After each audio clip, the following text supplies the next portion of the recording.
Et c'est avec un simple plaisir que nous nous retrouvons ce soir en studio pour ce nouveau numéro de votre émission L'heure de la vérité de l'Évangile. Cette émission qui nous annonce l'Évangile comme reçu, l'Évangile dans toute sa simplicité et dans toute sa splendeur. Au nom de notre Seigneur Jésus-Christ, nous bénissons le nom de notre Père qui nous donne la force et le pouvoir de faire toutes choses. Bonsoir à vous qui avez pris l'habitude de cette émission et à vous aussi qui peut-être la découvrez pour la première fois. Retenez que c'est l'heure de la vérité de l'Évangile, le nom de l'émission, et qu'en dehors du canal de cette radio 88.3 Radio La Voix Sainte, cette émission est également en direct sur la page Facebook de l'église Grâce sur Grâce. Cette église qui vous offre cette émission avec son pasteur principal à la présentation, le pasteur Ravi. Bonsoir pasteur. Paix et grâce sur votre vie. Amen. Nous vous retournons l'ascenseur, paix et grâce abondante sur votre vie également, pasteur. En studio, c'est aussi le frère Marc et le frère Rossi. Bonsoir à vous. Gloire au Seigneur Jésus-Christ. Amen. Votre micro ne marche pas pour le moment. En tout cas, Emmanuel qui est à la mise en onde de cette émission va voir tout ça. On voit tout ça et nous lui disons bonsoir d'ailleurs au passage. Alors, ceci étant, je reviens à vous, pasteur. Le samedi passé, nous avons parlé pour une troisième fois consécutive de la sanctification. Et pour rappel, le samedi passé, vous parliez de la sanctification progressive et de la sanctification positionnelle. En résumé, on va dire. Donc, c'est une doctrine parlant bien sûr de cette sanctification progressive ou positionnelle. C'est une doctrine que prêchent certains pasteurs et théologiens. Et vous disiez que c'est un piège, c'est une ruse satanique. Parler de sanctification progressive, c'est ramener le curseur sur nous-mêmes, sur nos œuvres. Alors que ce n'est pas par nos œuvres que nous sommes sanctifiés, mais par la grâce de notre Seigneur, et ceci au moyen de notre foi. Alors la sanctification qui veut dire kodesh en grec et qui signifie mise à part, consacré, c'est donc le Seigneur lui-même qui nous sanctifie, n'est-ce pas? Voilà. Alors nous allons continuer donc avec la sanctification ce soir, et puisqu'on ne saura fini d'en parler, en réalité on ne pourra pas véritablement finir de parler de la sanctification. Et en dehors de ce petit résumé que j'ai eu à faire, pasteur, quoi d'autre pouvons-nous apprendre de vous, de la sanctification ce soir? Apprendre du Seigneur. Amen.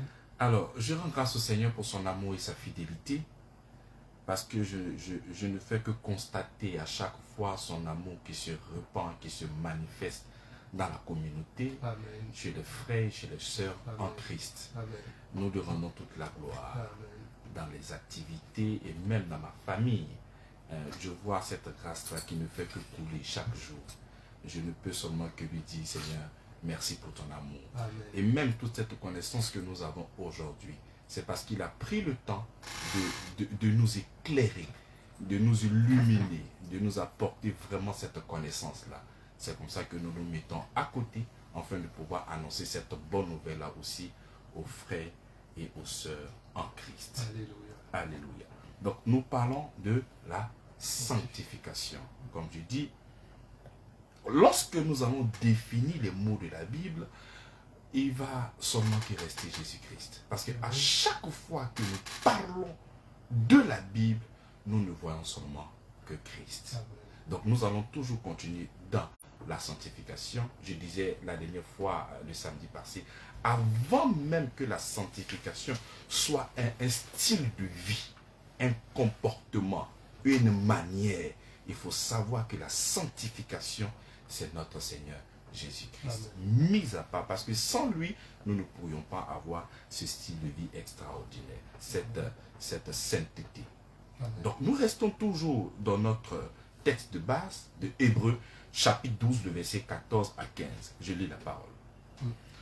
Recherchez la paix avec tous et la sanctification sans laquelle personne ne verra le Seigneur. veillez à ce que nul ne se prive de la grâce de Dieu, à ce qu'aucune racine d'amertume poussant des rejetons ne produise du trouble et que plusieurs n'en soient infectés. Amen. Amen. Je suis tellement touché par ce verset. Il dit, recherchez la paix avec tous et la sanctification sans laquelle personne ne verra le Seigneur. C'est un impératif. Donc, si tu veux voir le Seigneur, il te faut impérativement passer par quoi? Par la sanctification. Parce que sans cette sanctification, nul ne pourra voir le Seigneur. Je pense que c'est une déclaration qui est forte.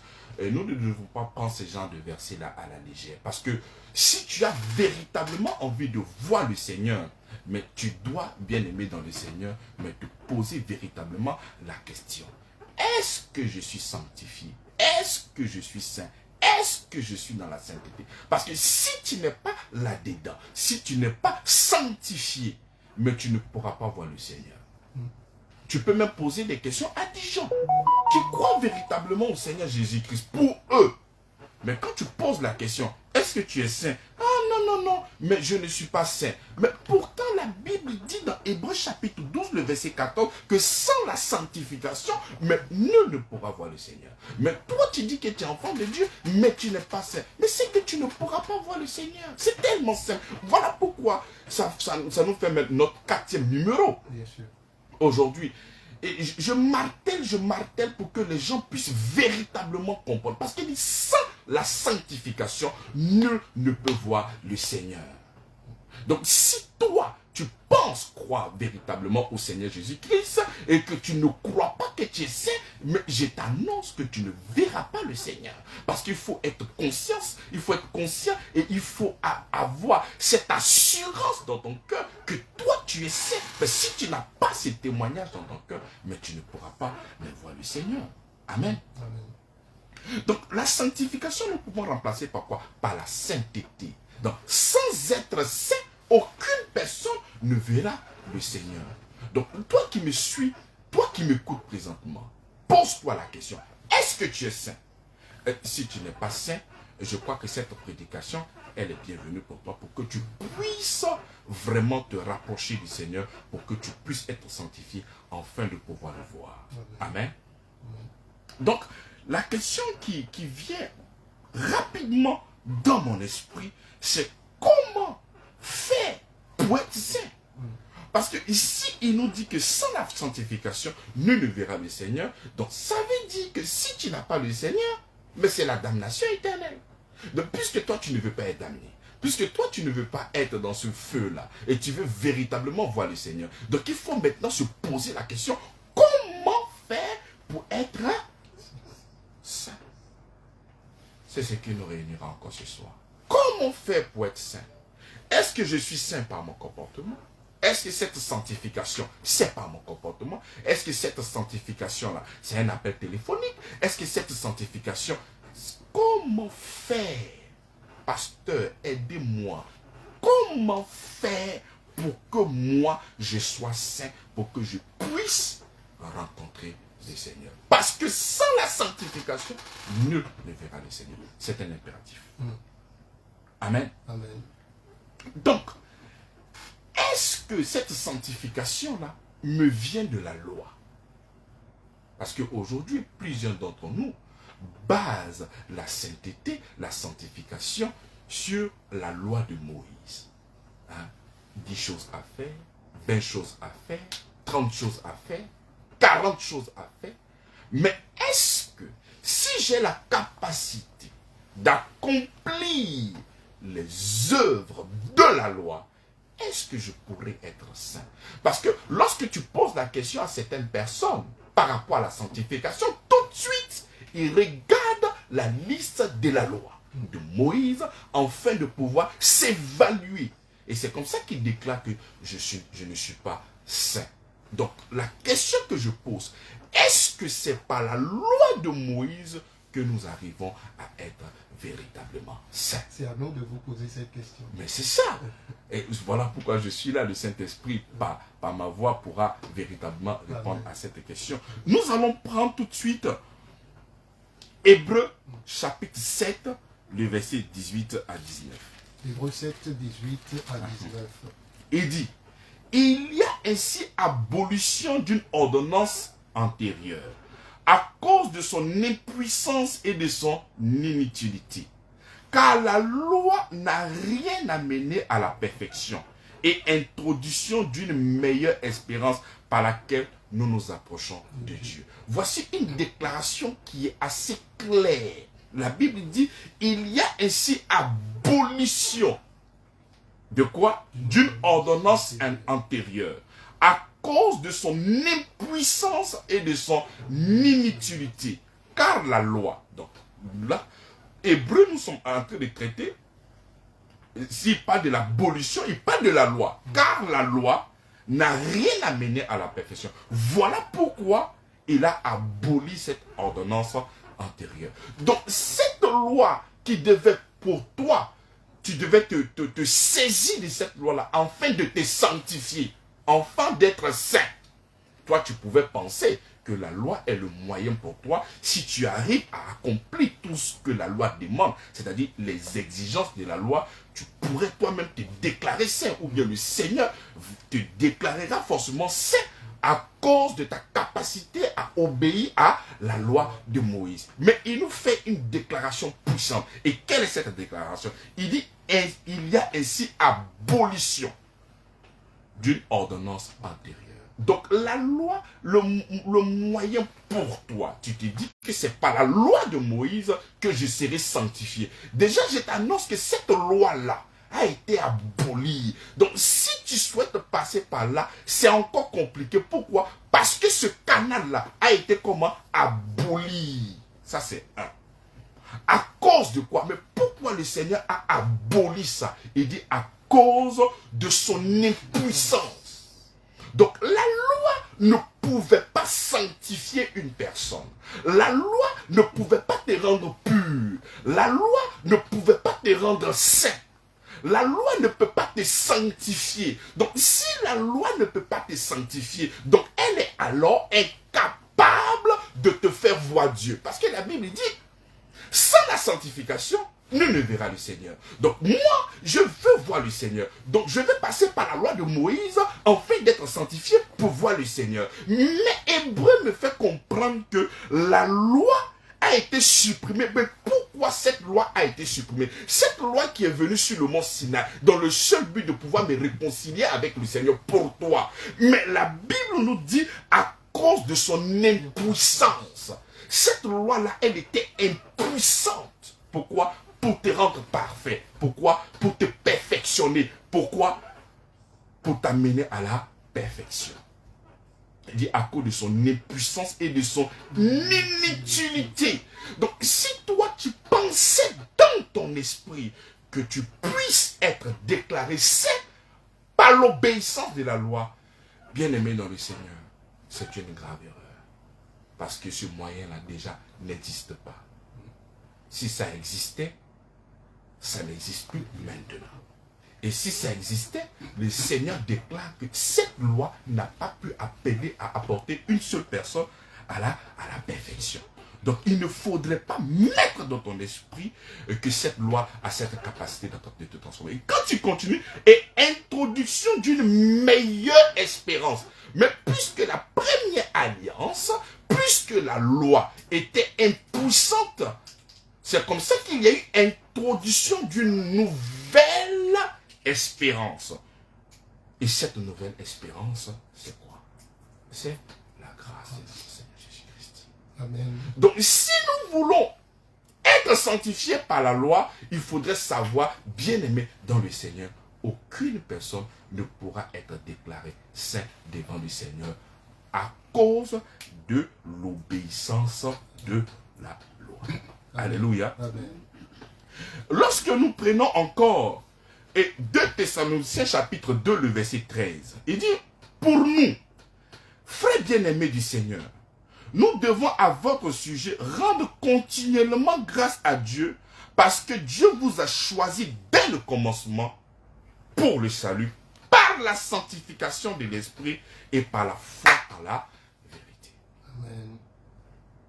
Donc, je viens avec Hébreux pour te faire comprendre que la loi, ce n'est pas possible. Je viens encore avec Thessaloniciens pour te faire comprendre que cette sanctification vient par l'esprit et par la foi en la vérité. La vérité de quoi? La vérité de l'évangile. Qui nous fait comprendre que nous sommes sauvés uniquement quand Jésus-Christ de Nazareth. Donc, c'est lorsque nous acceptons Jésus-Christ. Il parle de l'esprit. Il dit par la sanctification de l'esprit. C'est lui qui nous sanctifie. Par quoi? Par sa parole. Parce que nous l'avons reçu dans notre nom. Il dit déjà, vous êtes purs à cause de la parole que je vous ai annoncée. Et par la foi en la vérité. C'est cette vérité-là qui nous a franchis. C'est cette vérité-là qui nous met à part. C'est cette vérité-là qui nous communique cette quoi? Cette sainteté. Amen. Amen. Nous allons encore prendre Éphésiens chapitre 1, le verset 4. Il dit en lui, Dieu nous a élus avant la fondation du monde. Tu vois, il y a des versets que tu ne dois pas prendre à la légère. Parce que les deux versets qui se suivent parlent toujours du commencement. Ici encore, il dit en lui, Dieu nous a élus avant la fondation du monde pour que nous soyons saints et irrépréhensibles. Donc ce n'est pas aujourd'hui, toi tu vas venir changer le monde. Le Seigneur a prévu pour toi ta sanctification avant l'état éternel, que ça se ferait par comment? En Jésus-Christ de Nazareth. Donc ce n'est pas aujourd'hui que toi tu vas penser. Je disais la dernière fois à l'église que la loi était une interruption. Ce n'était pas le plan de Dieu. Donc quand la loi est venue, les gens ont cru que la loi est le moyen par lequel Dieu justifierait ou Dieu sanctifierait l'homme. Non, le plan de Dieu émane depuis la fondation, avant la fondation du monde. Et ce moyen-là, c'était par quoi? Par quoi? Il dit, en lui nous avons reçu, en lui Dieu nous a élus avant la fondation du monde pour que nous soyons saints et irrépréhensibles devant lui. En Christ, il nous a élus pour que nous puissions être comment? Donc cette sainteté, cette sanctification, ce n'est pas une démarche, ce n'est pas un comportement, ce n'est pas une liste de choses à faire ou à ne pas faire. Cette sanctification, c'est se trouver en Christ. Donc, si tu penses que c'est par la loi, ce n'est pas vrai. Déjà même, la loi ne t'appartient pas. La loi a été donnée aux Juifs, au peuple juif. Est-ce que toi, tu es juif? Donc, tu ne peux pas te servir de cette loi-là afin de pouvoir obtenir la sainteté. Et même si, effectivement, tu crois que tu n'es pas juif, donc tu ne peux pas te baser sur les 10 commandements, sur les 613 lois, afin de pouvoir recevoir cette sainteté, tu peux toi-même te dire que toi-même tu es saint de par ta conscience, parce que je sais que je ne vole pas, je ne fume pas, je ne fais pas de mauvaises choses, je suis bien dans ma tête et je fais ce qui est juste et bien. Donc je ne pense pas qu'une personne comme moi, Dieu va envoyer à la fin. Parce que moi, je sais que je suis pur. Je suis là, je ne sors pas, je reste à la maison, je ne fais pas le mal. Mais là encore, c'est se fourvoyer. Effectivement, prenons Romains chapitre 3, le verset 9. Romains 3, 9. Oui, à 12. Et si tu crois que c'est par les principes de vie, une bonne conduite ou bien la loi de la conscience, parce que je me dis consciemment, je ne fais pas du mal à quelqu'un, je ne fais pas ce qui est mauvais, je vais au travail, je mange, je ne suis pas dans les vols, donc moi, je suis pur, je suis saint. Assurément, le Seigneur va me sauver parce qu'il connaît mon cœur. Mais cette sanctification ne se passe pas ici. Regarde ce qu'il dit. Il dit quoi donc? Sommes-nous plus excellents? Nullement. Car nous avons déjà prouvé que tous, juifs et grecs, les juifs, c'est le peuple terrestre de Dieu. Les grecs sont considérés comme les non-juifs. C'est-à-dire toi et moi, nous ne sommes pas juifs, nous sommes des non-juifs. Donc les juifs ont reçu la loi. Nous les grecs, nous avons la loi de la conscience. Nous n'avons pas de reçu de loi. Cependant, nous avons la loi de la conscience. Quand tu fais quelque chose qui n'est pas bien, tu le sais. Amen. Donc il va dire que, car nous avons déjà prouvé que tous, que tu aies reçu la loi, chez les juifs, que tu n'aies pas reçu la loi, que tu aies la conscience, il dit, juifs et grecs sont sous l'empire du péché. C'est là qu'il est écrit, il n'y a point de juste, pas même un seul.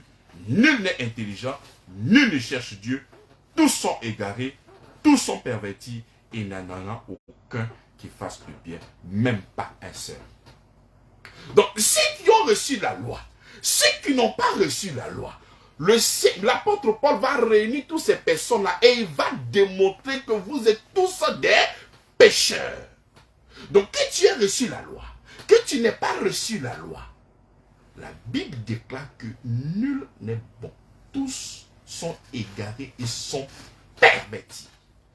Donc, si toi tu veux baser ta sanctification, ta sainteté sur ce que tu fais, bien aimé, l'apôtre Paul vient de démontrer et vient de prouver que tu sois juif, que tu sois non-juif, vous êtes tous sous l'empire du péché. Le moyen par lequel nous devons être sanctifiés, ce n'est pas encore par la bonne conscience, en mes propres œuvres, c'est-à-dire en fonction de ce que je fais. Je sais que je fais du bien, je donne l'argent ici, j'aide des gens, je ne vole pas, je ne cherche pas femme de quelqu'un. Non, ça c'est pas la sainteté.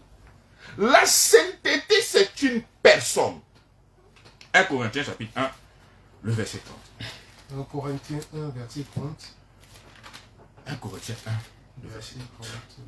Or, c'est par lui que vous êtes en Jésus-Christ, lequel, de par Dieu, a été fait pour nous sagesse, justice et sanctification et rédemption. C'est Jésus-Christ qui est notre. C'est comme ça que je dis, effectivement, lorsque nous parlons de la sanctification, nous parlons de Jésus-Christ. Avant de parler du fruit, parce que c'est parce que je suis saint que je manifeste le fruit de la sainteté. Donc pour que je puisse manifester le fruit de la sainteté, il faudrait que moi-même je sois saint. Il faudrait que moi-même je sois sanctifié. Mais je suis sanctifié comment? Je suis sanctifié en lui. Amen. Sans cette sanctification, toute démarche que je pourrais avoir est nulle et sans avenir. Ça n'engage pas le Seigneur. Parce que quelle que soit ta conduite, tu ne peux pas pratiquer une liste de choses afin de devenir saint. C'est impossible. Ne pas accepter le Seigneur Jésus-Christ comme ta sanctification, c'est se priver de la grâce. Parce que là, il te demande de recevoir que par la foi. C'est comme ça que lorsque nous reprenons Hébreux chapitre 12, le verset 14, il nous dit quoi? Il dit, veillez à ce que nul ne se prive de la grâce de Dieu. Lorsque tu ne crois pas que c'est Jésus-Christ qui est ta sanctification, et que toi tu veux obtenir la sanctification de par ta manière de faire, mais tu es en train de te priver de quoi? Mais lorsque tu te prives de la grâce de Dieu, qu'est-ce qu'il dit? Il dit, veillez à ce que nul ne se prive de la grâce de Dieu, à ce qu'aucune racine d'amertume poussant des rejetons ne produit du trouble et que plusieurs n'en soient infectés. Lorsque tu te prives de la grâce de Dieu, c'est comme ça que ces choses-là ne pourront que se manifester. Lorsque tu es privé de la grâce de Dieu, lorsque tu es privé du don de Dieu, lorsque tu es privé de cette sanctification qui t'a donné par la grâce dans la personne de Jésus-Christ, lorsque tu te prives de ça au profit de toi, ta capacité, mais bien aimé dans le Seigneur, tu es exposé à toutes sortes de débauches, d'amertume, de troubles et de plusieurs infections dans ta vie. Il ne faudrait pas se priver. Je vois tes muscles, je vois que tu es un homme fort, mais il faut savoir que le Seigneur, il a prévu que nous soyons saints uniquement que dans la personne de Jésus-Christ. Vous devez savoir qu'il y a deux tableaux. Pourquoi j'ai dit qu'il y a deux tableaux? Il y a d'un côté Dieu, il y a de l'autre côté l'homme. Le Seigneur va envoyer Samuel pour aller oindre l'un des fils de Jessé. Et lorsqu'il arrive là-bas, il dit assurément, voici le choix de l'Éternel. Mais qu'est-ce que le Seigneur va lui dire? Il dit, vous les hommes, vous regardez à l'apparence. Mais moi, Dieu, je juge, je sens le cœur et les reins. Donc, l'homme ne regarde à quoi? À l'apparence. Effectivement. Lorsque nous, les êtres humains, nous allons regarder ton comportement pour déterminer si tu es sain ou tu n'es pas sain. Mais Dieu ne regarde pas à ça. Dieu regarde à l'intérieur de toi. Le témoignage que tu as dans ton cœur, c'est le cœur là qui regarde. Donc, avant même de manifester le fruit de la sainteté pour les hommes qui sont en face de toi, il faudrait que toi-même, tu aies ce témoignage dans ton cœur vis-à-vis de Dieu, que toi-même, tu es une personne sanctifiée par Jésus-Christ. Ne pas avoir ce témoignage-là, c'est de tourner le dos aux moyens qu'il a rendu disponibles pour toi, pour que tu sois saint. C'est d'abord l'esprit et le corps vient après. Lorsque nous sommes en train de parler de la sanctification qu'est Jésus, nous ne sommes pas en train de dire que non, être sanctifié, c'est seulement que quand c'est Jésus-Christ et tu vis comme tu veux. Non, ça n'a rien à voir. Parce qu'une fois que toi, tu tâches Christ et que tu es sanctifié, mais tu es transformé en la même image de gloire en gloire. Donc l'effectivité de la sanctification, c'est de le recevoir d'abord. Si tu ne le reçois pas, il n'y a pas de transformation, il n'y a pas de sainteté, il n'y a pas d'héritage, il n'y a pas de part pour toi, il n'y a rien. Donc voilà pourquoi j'ai dit. Avant même de parler de la sanctification comme un mot de vie, ah le gars là il fait pas ça, ah le gars là il fait pas ça, ah le gars là il fait pas ça, ça c'est pour l'homme. C'est comme ça que la Bible dit, on les reconnaîtra par eux. Mais c'est les hommes qui vont reconnaître. Mais Dieu n'a pas besoin de reconnaître, il sait par rapport au témoignage que tu as dans ton cœur que toi, par Christ, tu as été sanctifié, mis à part pour lui, consacré pour lui. Amen. Donc cette sanctification par rapport aux fruits, c'est pour l'homme qui est en face de toi, pour reconnaître que tu es un enfant de Dieu. Parce que lui n'a pas des infrarouges pour regarder à l'intérieur de toi si tu es saint ou pas. Mais c'est pas ce que tu vas refléter, par ce que tu vas montrer, par les fruits de la sainteté que tu vas mettre en évidence. C'est comme ça qu'assurément, c'est un enfant de Dieu. Mais avant même d'avoir ce témoignage pour l'homme là, mais il faudrait que toi-même, tu puisses véritablement croire que la sanctification, c'est le Seigneur Jésus-Christ. Mais il y a des personnes qui n'acceptent pas le Seigneur Jésus-Christ. Qui n'acceptent pas ce Seigneur Jésus-Christ. Ils sont saints par rapport à leur vie. Ce qu'ils font, parce qu'ils se disent qu'ils font des choses bien. Mais tu seras tellement surpris lorsque ces personnes-là auront des problèmes sérieux, des troubles émotionnels. C'est comme ça que tu vas voir ces personnes-là qui sont devenues des tueurs en série. Ah, mais le gars, là, il était bien, non? Non. Quelle est sa source? Qui cette personne-là est véritablement? C'est ça la question. Donc, si vous passez votre temps à regarder au comportement, c'est comme ça qu'on peut vous blaguer. Parce que la Bible dit clair que vous, les hommes, vous regardez seulement. Mais lui, il sort dans le cœur. Mais quel est le témoignage que tu as dans le cœur? Est-ce que tu es une personne sanctifiée, une personne saine, ou bien tu es un pécheur ou une pécheresse? Mais si présentement dans ton cœur, tu as le témoignage que tu es un pécheur ou une personne pécheresse, mais il faut savoir que tu n'as pas de rapport avec le Seigneur. Tu n'as pas de rapport avec lui. Parce que la première des choses, lorsque le Seigneur vient habiter en toi, la première des choses qu'il te donne, c'est quoi? C'est même pas qu'il te donne. Parce que lui-même, il vient habiter en toi. Il partage ses attributs avec toi. Donc, parce qu'il est saint, tu es saint. Parce qu'il est saint, tu es saint. Et il dit, c'est lui qui s'attache à la prostituée, forme une seule chair avec eux. Mais c'est lui qui s'attache aussi à l'Esprit de Dieu, forme un seul et même. Donc si Dieu il est saint, moi je suis comment? Mais comment est-ce que toi tu crois au Seigneur Jésus-Christ et toi tu dis que toi tu n'es pas saint? Mais en réalité, c'est parce que tu n'as jamais compris l'évangile. Et tu vas savoir ce soir que ce que tu dis maintenant résonne dans l'éternité. Donc tu ne peux pas dire que tu es pécheur et espérer avoir des résultats de sainteté. Non.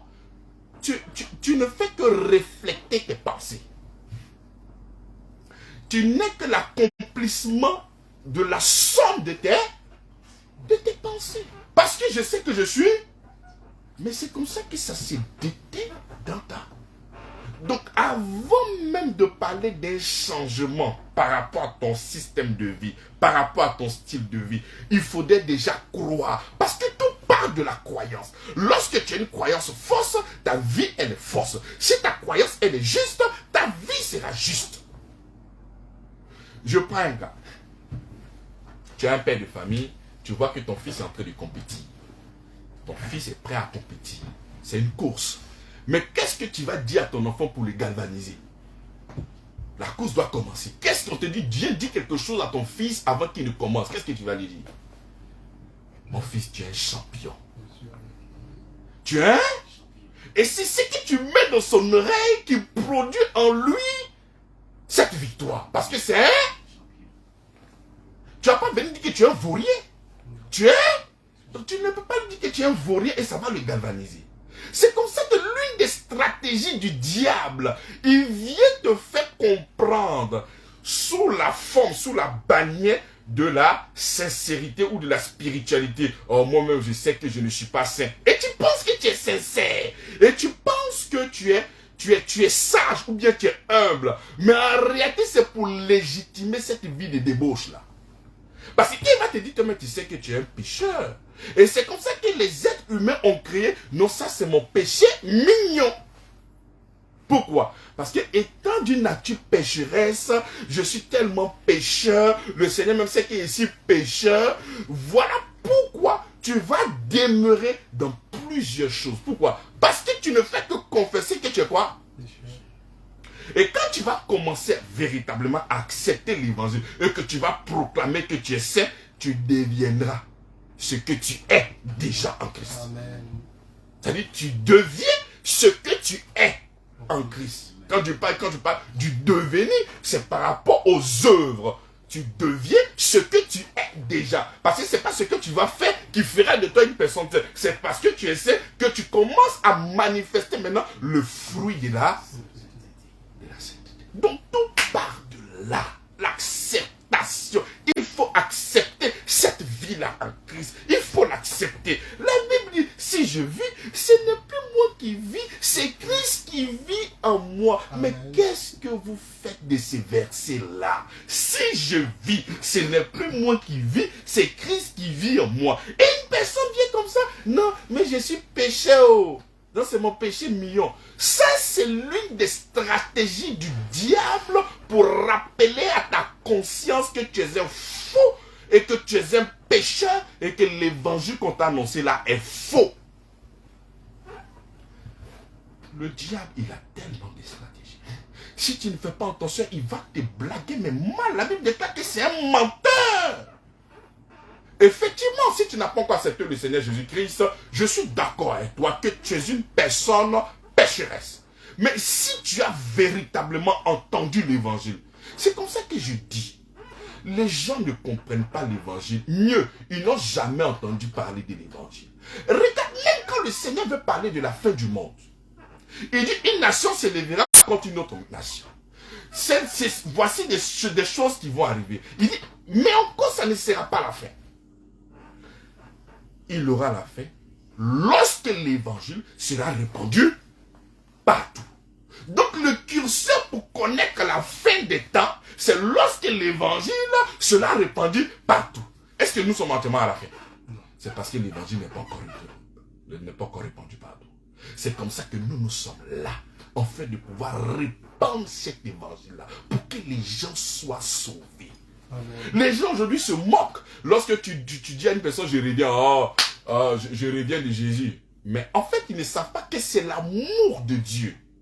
Le Seigneur patiente pour que les gens comprennent l'évangile afin d'être sauvés. Parce que s'il doit arriver aujourd'hui là, toi-même tu sais que c'est compliqué pour toi. Donc, il use de patience. Oh, comment est-ce qu'il est bon.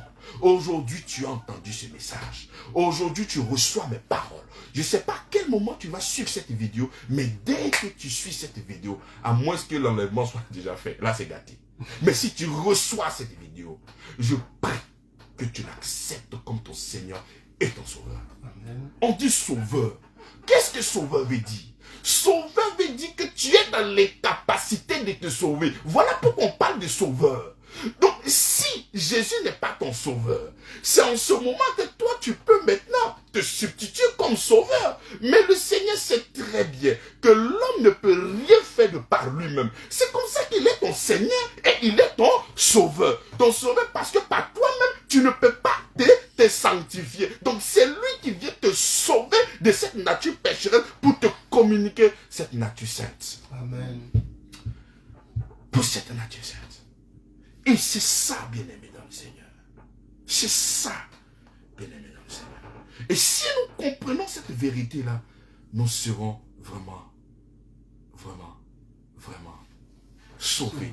Sauvés de ces mensonges, de ces vols et de toutes ces choses-là.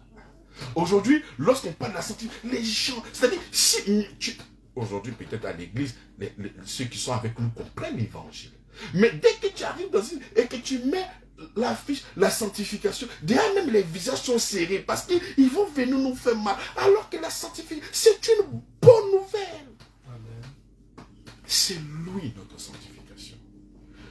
Thessaloniciens dit, c'est lui-même qui nous sanctifiera. Notre esprit, notre âme et notre corps. Il n'y a pas un moment de ta vie où tu interviens. Non. Même la sanctification par rapport à ton corps, tout dépend de la sémence qui est dans ta vie. C'est-à-dire la sémence. Tu n'es que le résultat de ce que tu es vraiment.